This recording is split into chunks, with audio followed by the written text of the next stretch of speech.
My question is how do we weigh or measure the exclusivity and the appeal of a claim versus our competition making the same claim? So you look to your competitors for exclusivity and you look to your customers for appeal, right? So one of the biggest mistakes we make is that we look to our competitors for appeal. So I'll give you a great example. We used to do these big summits. I was on a plane ride back from Vegas, sitting next to someone. I was asking him, how did he like the marketing Sherpa summit? He's like, man, I got my money's worth and more. This was fantastic. And I thought, great, because I ran the content for them. I was on stage hosting. I was like, what was your favorite case study? What was your favorite content? Blah, blah. And he's like, oh, don't get me wrong. The content was great. He's like, but our biggest competitor was there too. And I was networking him. I was having a beer with him late one night and drinks with him.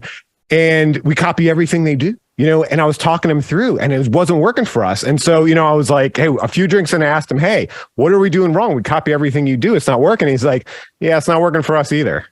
And so I think the big challenge we have is sometimes we, especially if we're more, and I think you guys are probably more of the incumbent challenger one.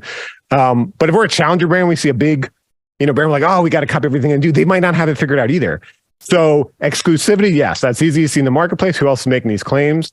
But appeal, I can't praise Gary enough. He picked up a phone and called 60 customers. He got 5 on the call. He asked them, what is most appealing? So like I said, the only thing I would change is it's like a focus group. It's a bit of a pretend thing. They're not in a purchase mode yet. And that's why we test.